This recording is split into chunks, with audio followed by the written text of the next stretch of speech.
ወርቅ ለመግዛት አስባችሁ ወደ ፒያሳ ከማምራታችሁ በፊት ይህንን ቪዲዮ ካላያችሁ ገንዘባችሁን ልታጡ ትችላላችሁ። ለጌጣጌጥ፣ ለስጦታ ወይስ ለኢንቨስትመንት የሚሆን ወርቅ ለመግዛት አስባችኋል? መጀመሪያ ምርጫችሁ የትኛው የሱቅ መደብር ነው? ነገር ግን በአሁኑ ወቅት በፒያሳ እና በአካባቢው የ18 እና የ21 ካራት የ2 ግራም ወርቅ በምን ያህል እየተሸጠ እንደሚገኝ መረጃን ይዘንላችሁ መተናል። ቪዲዮውን ስትጀምሩ ላይክ ማድረግ፣ ለቻናላችንም አዲስ ከሆናችሁ ቻናሉን ሰብስክራይብ በማድረግ አብራችሁን ሆኑ።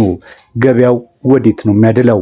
ከሁሉ በላይ ደግሞ ሐሰተኛ የሆነው ወርቅ ወይም ደግሞ በተጋነነ ዋጋ እንዳትገዙ፣ እንዳትሸወዱ ምን ማድረግ አለባችሁ የሚለውን ሁሉንም ዝርዝር ውሳኔዎችን እንዲሁም ጥንቃቄዎችን በዚህ ቪዲዮ ባጭሩ እንመለከታለን። በፒያሳ የ2 ግራም ወርቅ ዋጋና አዝማሚያው በአሁኑ ወቅት በፒያሳ እንዲሁም ደግሞ በአካባቢው ባሉ የወርቅ ገበያ ማዕከላት የ2 ግራም ወርቅ በ18 ካራት እና በ21 ካራት በስንት ይሸጣል? በእርግጥ እነዚህ ካራቶች ብዙ ፈላጊና ደንበኛ ስላላቸው በዋነኝነት መረጃውን ይዘንላችሁ መጣን እንጂ ሌሎችንም ካራቶች ከፈለጋችሁ ለምሳሌ በ14 ካራት ሊሆን ይችላል፣ በ22 ካራት ሊሆን ይችላል። የምትፈልጉትን ኮመንት ላይ አስቀምጡልን፣ እያነበብን ለየምትፈልጉት ካራቶች ዋጋን የምንነግራችሁ ይሆናል። ማወቅ ያለባችሁ እንደ ካራቱ ብቻ ሳይሆን እንደ ስራው ጥራትም እንዲሁም ዲዛይን የወርቅ ዋጋ ከፍና ዝቅ ሊል ይችላል። ነገር ግን እናንተ ማድረግ ያለባችሁ የመደራደር አቅማችሁን መፈተሽ ነው። የወርቅ ዋጋ ብዙ ጊዜ መደበኛ ነው፣ ኦፊሻል እንደሆነ ይታወቃል። በተለይ የጥሬ ወርቅ ዋጋ እንዲሁም ደግሞ ግብርም ተመሳሳይ ነው። ሰርቪስ ቻርጅም እንደኛ ሀገር 5% ነው። ይሄ ብዙ ጊዜ ከዱባይ ጋር ባለው የሰርቪስ ቻርጅ ጋር ተመሳሳይነት አለው። ለየት የሚያደርገው ነገር ከሀገር ይዛችሁ ስትወጡ ከዱባይ ማለት ነው 5%ቱ ይመለስላችኋል። በተጨማሪም በሳውዲ አረቢያ እንዲሁም ደግሞ በባህሬን 15% ነው ሰርቪስ ቻርጅ የሚያስከፍሉት። ነገር ግን በኢትዮጵያ 5% ነው። የ21 ካራት በአብዛኛው ለጌጣጌጥ ገዢ ትኩረትን የሚያደርጉበት ነው። እንዲሁም ደግሞ 18 ካራትም በተመሳሳይ ብዙ ገዢዎች ያሉት የወርቅ ካራት ነው። እንደ ስራውና እንደ ውበቱ በተጨማሪም ደግሞ እንደ ውፍረቱ ይወስናል። ብዙ ጊዜ ግን እንደምታውቁት ከሆነ የ2 ግራም ወርቅ ብዙ ጊዜ ወፍራም አይደለም። የ2 ግራም ወርቅ በጣም አነስተኛ ነው የሚሆነው ማለት ነው። የ18 ካራቱንም ስንመለከት በአንጻራዊነት ከ21 ካራቱ ጋር ስናዛምደው አነስ ያለ ዋጋ ነው ያለው። ነገር ግን ለዕለት ተዕለት አጠቃቀም ከ21 ካራት ይልቅ 18 ካራቱ ይመረጣል።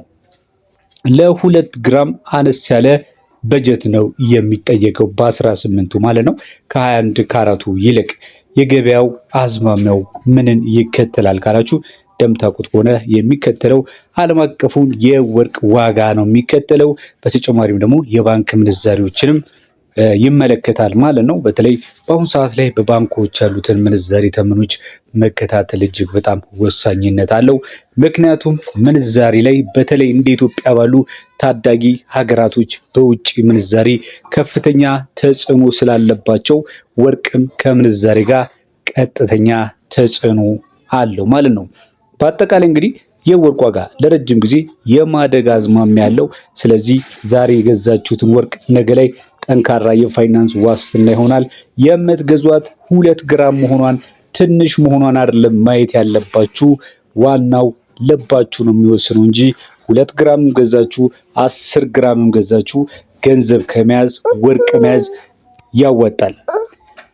አሁን ዋጋውን እነግራችኋለሁ። ከዛ በፊት ግን ቪዲዮን እያያችሁ ላይክ ካላደረጋችሁ ላይክ እንድታደርጉ፣ ለቻናላችንም አዲስ ከሆናችሁ ቻናላችንን ሰብስክራይብ በማድረግ አብራችሁ ይሁኑ። የ18 ካራት 2 ግራም ወርቅ በኢትዮጵያ በ38,000 የኢትዮጵያ ብር ነው በአሁኑ ሰዓት ላይ በምሽት ላይ የሚገኘው በ38,000 የኢትዮጵያ ብር። የ21 ካራቱን ዋጋ ከመንገሬ በፊት ግን ገዢዎች ሆይ ልታደርጉ የሚገባውን ጥንቃቄ ምን ያህል ታውቃላችሁ? የወርቅ ገበያ ከፍተኛ ጥንቃቄ ይፈልጋል።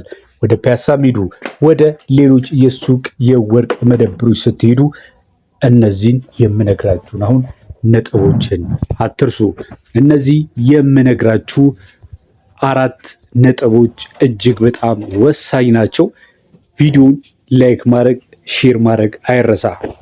የመጀመሪያው ነጥብ ምንድን ነው ካላችሁኝ፣ ለምትገዙት ካራት፣ ለምትገዙት ዋጋ እንዲሁም ደግሞ የወርቅ አይነት ህጋዊ ደረሰኝ መያዛችሁን እርግጠኞች ሁኑ።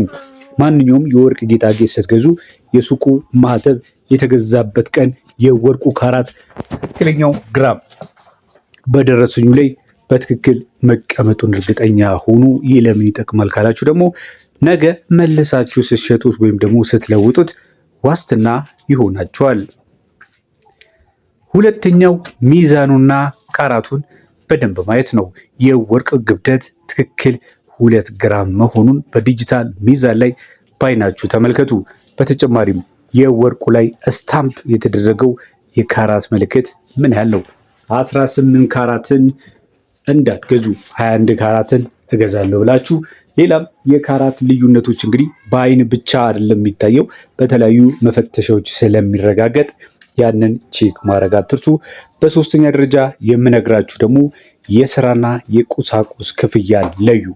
ወርቅ ሲሰላ የወርቁ ንጹህ ዋጋ አለ፣ የፋብሪካው የሰራተኛው ዋጋ አለ። እነዛ ሁላ ተደምሮ የሚሸጡት ማለት ነው። በተለይ የተለያየ ድንጋይ ያላቸው የተለያዩ ፈርጦች ያላቸው ውስብስብ ዲዛይን ያላቸው ጌጣጌጦችን የእጅ ስራቸው ሁልጊዜ ከፍ ይላል።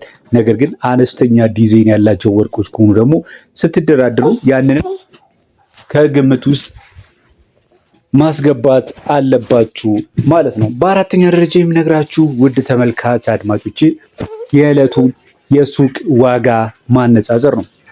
በፒያሳም ሆነ በሌሎች ቦታዎች ወርቅ በምትገዙበት ሰዓት ላይ ወርቅ ቤት የየራሳቸው አድራሻቸው እንደሚለያይ ሁላ ቦታቸው እንደሚለያይ ሁላ ዋጋቸውም ይለያያል። ስለዚህ ጥቂት የ100 ብር ዋጋ ልዩነት ሊኖር ይችላል፣ የ1000 ብር ልዩነት ሊኖር ይችላል። ስለዚህ ከመግዛታችሁ ከመወሰናችሁ በፊት 2 እና 3 በአካባቢው ላይ ያሉ የወርቅ ሱቆችን ማነጻጸር ተገቢ ነው።